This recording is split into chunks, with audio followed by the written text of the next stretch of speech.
या यूट्यूब चॅनलवर Kine master app शैक्षणिक व ऑनलाईन ट्रिक्स बद्दल व्हिडिओ मिळतील। त्यासाठी मित्रांनो सबस्क्राइब करा व त्यासमोरील बेल आयकॉनला क्लिक करा, म्हणजे माझे व्हिडिओ आपल्यापर्यंत पोहोचतील। इयत्ता 8वी विषय मराठी यातील आज 9वी कविता विद्या प्रशंसा या कवितेचा संपूर्ण स्वाध्याय या व्हिडिओमध्ये पाहणार आहोत। या अगोदरची सर्व व्हिडिओ डिस्क्रिप्शन मध्ये लिंक आहे, तेथून पहा। या कवितेची मध्यवर्ती कल्पना विद्या म्हणजे ज्ञान। या कवितेत विद्येची महती सांगितली आहे।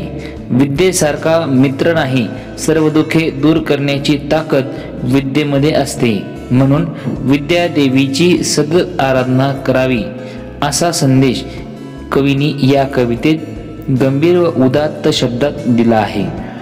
कवितेची ओळी व त्यांचा संपूर्ण अर्थ पाहूयात। विद्येनेच मनुष्या आले श्रेष्ठत्व या जगामाजी, न दिसे एकही वस्तू विद्येनेही असाध्य आहे जी।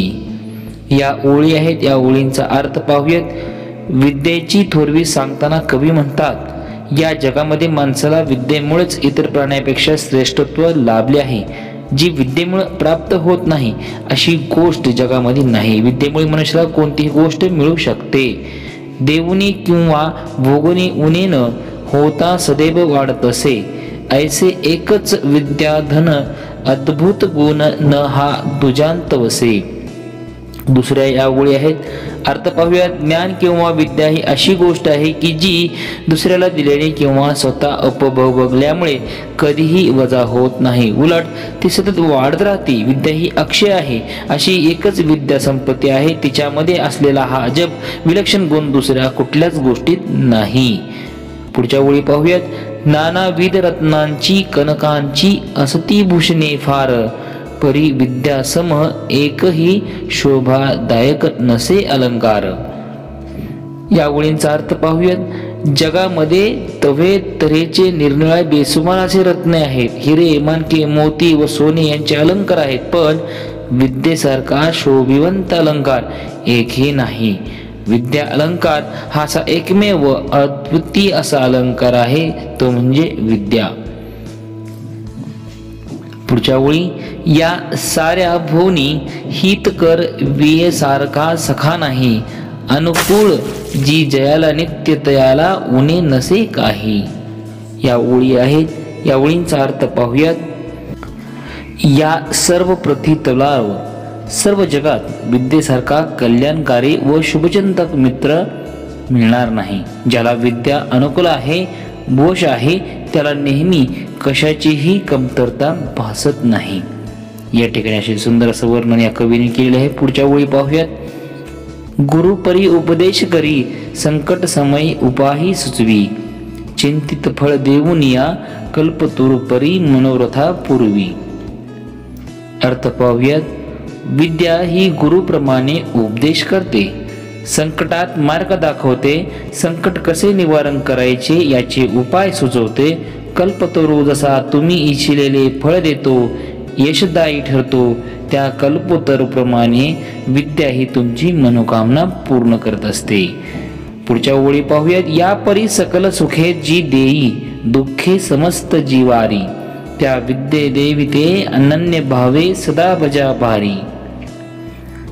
या ओळींचा अर्थ पाहूयात। अशा प्रकारे सर्व सुखे देणारी, सर्व दुःखे हरण करणारी ही विद्या देवता, तिची मनोभावे नेहमी उपासना करावी, अनन्य भावाने तिला शरण जावे, तिची खूप साधना करावी, असं या कवितेमध्ये विद्येचं गुणगान कवीने गायलेले आहे। या कवितेचा संपूर्ण स्वाध्याय पाहूयात। प्रश्न पहिला, खालील आकृत्या पूर्ण करा। विद्येमुळे व्यक्तीला काय प्राप्त होणाऱ्या गोष्टी कोणत्या आहेत? तर जगात श्रेष्ठत्व प्राप्त होते, कुठलीही वस्तू प्राप्त होते, सदैव कल्याणकारी असते, सगळी सुखे देते व दुःखे यांचे निवारण करत असते, ती म्हणजे विद्या। पुढचा प्रश्न 2, तुलना करा। धन देऊन कमी होते, धन भोगून सरून जाते, धन सतत उणे होते। विद्या कशी आहे? देऊन कमी होत नाही, भोगून संपत नाही, सतत वाढत राहते, ती अशी म्हणजे विद्या। प्रश्न 3, खालील ओळींचा तुम्हाला समजलेला अर्थ लिहा। नानाविध रत्नांची कनकांची असती भूषणे फार, परी विद्यासम एकही शोभादायक नसे अलंकार. या अशा ओळी आहेत. यांचा अर्थ तुमच्या शब्दात. उत्तर, आपण माणसे निरनिराळ्या रत्नांचे व सोन्यांचे अनेक अलंकार धारण करतो. ही शरीराला सजवणारी भूषणे आहेत. हे अलंकार जीर्ण होतात, संपून जातात, तुटून जातात, पण विद्या किंवा ज्ञान असा शोभादायक अलंकार आहे की जो अक्षय रूपाने तुमच्या मनी वसतो, तो कधीही संपत नाही.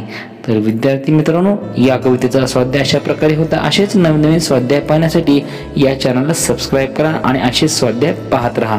चॅनलवर नवीन असेल तर सबस्क्राईब करा आणि विविध असे शैक्षणिक व्हिडिओ पाहत राहा. तर सर्च करून पहा.